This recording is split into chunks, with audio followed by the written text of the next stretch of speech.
Okay, so that last bit of footage was from yesterday, just me tearing down the keyboard for the first time and getting a look inside and doing like a quality check on everything, just getting familiar with it. So now we're the next day. I've done all of the mods, I've had it back together. Used the keyboard a bit, taken it apart, tweaked it a little bit. So now we're at the point where I've kind of got the keyboard to the final stage that I'm willing to go with it for the moment. So what we'll do is I'll just run you through the mods that I did on this particular keyboard.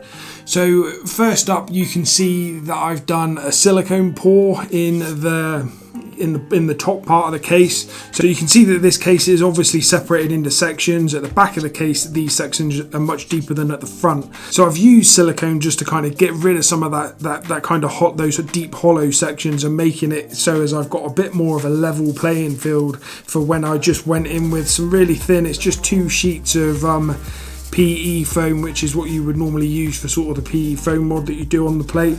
So once I had done the silicone pour and that had dried, I dropped these 2 bits of foam in, cut them to size and dropped these in just to act as a little bit more of a dampener to give, just the kind of sound that I like from a keyboard. So with those 2 back in and tucked out of the way, that's the bottom case sort of done and dusted. So I guess the next thing to look at was the back of the plate. So I just did the Tempest mod, or the tape mod, whatever you want to call it, where I've just taken some masking tape and taped up the back of the PCB. Just again, it's a mod that I like. I think it works on most keyboards. And it's just a mod that I really like, and because of the fact that I couldn't do the PE foam mod on this particular PCB because it's a optical PCB and it would take a lot more time and interference with the infrared sensors there that trigger the switches, it didn't seem like something that I really wanted to get into, the PE foam mod. So what I did is I just opted for the Tempest mod or the tape mod over that. And then in terms of plate dampening, as you can see on the PCB, in terms of dampening between the plate and the PCB, you can see there's a little bit of dampening there underneath the space bar. But what I've done is I've also got the KBDFans Module Foam Kit. I had some leftovers from it. So as you can see, I've just roughly kind of put some dampening there in between the plate and the PCB. I would have liked to have seen a custom made sort of dampening pad for in between these two, which is much more common these days, because so far this has been a very cheap mod that I've done on this keyboard. But the KBDFans Modular Foam Kit, I think it costs like €20, so that obviously significantly increases the cost of this keyboard. You get that on some really cheap keyboards. I've got I don't know if you can see it in the background over there. That is the LK67, the Gamma K.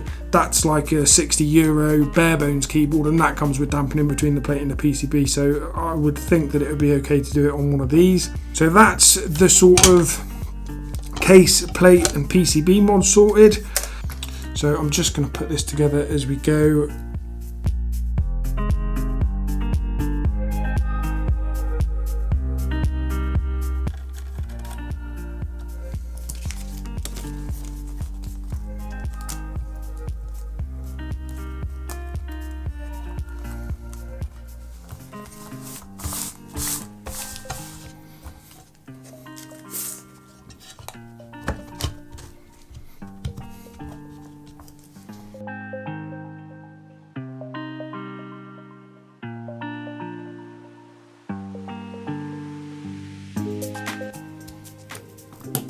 So the next thing to just touch on is what I did to the stabilizers. Now these are obviously just your kind of bog standard plate mount stabilizers.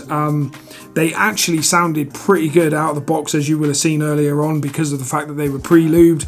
I myself don't really like pre-lube stabilizers because it means I have to clean them to mod them every time. But what I tried on these particular stabilizers was the Cookie Curls mod that she does on her Durox stabilizers, which is to glue in a non-porous, basically piece of paper in the same fashion as you do like the Holy mod, and that just reduces the tolerance between the stem and the wire, basically, to reduce play.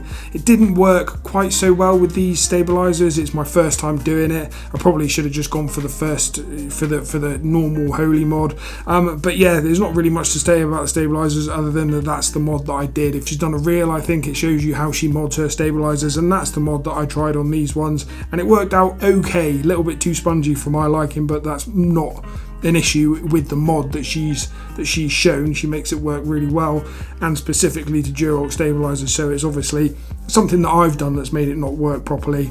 Next we come on to these optical switches. I've just lubed and filmed them in much the same way as I would a set of mechanical switches. You just have to be careful not to over lube anywhere, and you have to be particularly careful around the kind of trunk of the stem, if you like. So basically, when I would normally mod my mechanical switches, I wouldn't worry too much about getting a bit of lube around the trunk of the stem, that kind of bottom bit of the stem there. But obviously you can see where it interrupts the signal there on these optical switches. So if you had lube dripping through there or penetrating through there, or even contaminating the PCB, then you can imagine that that would obviously affect the functionality of these optical switches. I haven't had any problems, and I did lubing in terms of the outside of the stem and the inside of the housing. I did it pretty much exactly the same, but just being careful not to create any interference in that signal slot there. I'll chuck these back in now. Obviously you can see that these are north facing switches, so no good for cherry profile keycaps.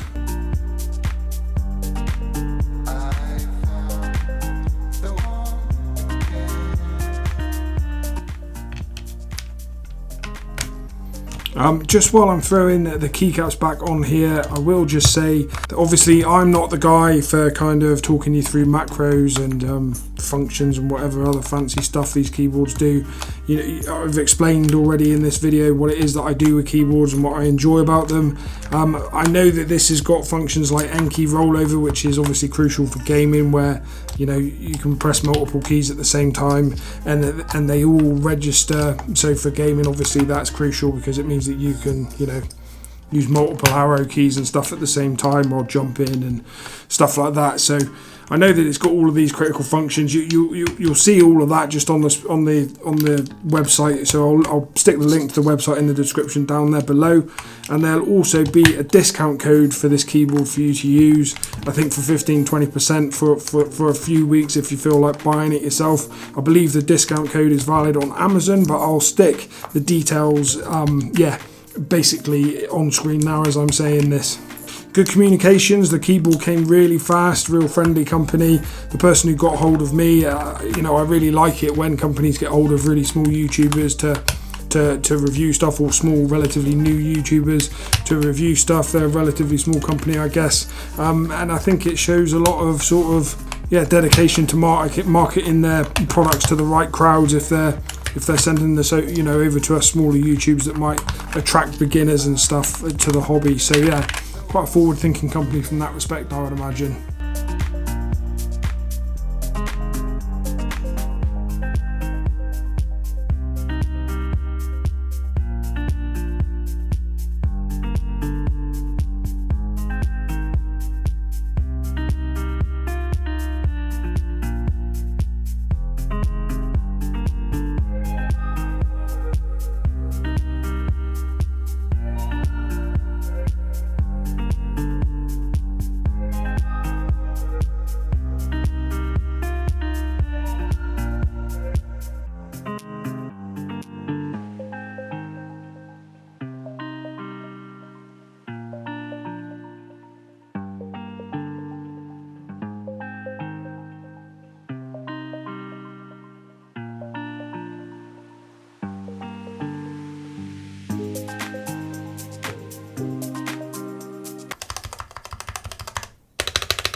That is it for my little short review on this nice little keyboard. It's a solid keyboard for $70, and you can probably get it for less here and there. The price will go up in Europe, as keyboard stuff always does. Stuff from China sells cheaper in the USA in US dollars. Stuff in the USA obviously sells cheaper in the US in US dollars.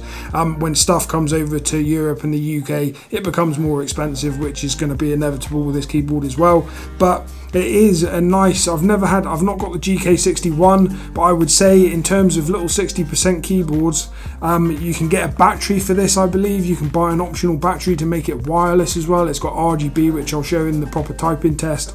I would say that this is a pretty solid little keyboard to buy on a budget, and it'll make a great little gaming keyboard. That is my honest opinion on this. I got the unit for free, I got the keyboard for free to review it, but outside of that, I've got no other obligations to the company, so that's my honest review. I quite like this little keyboard and would recommend it for the right person for sure.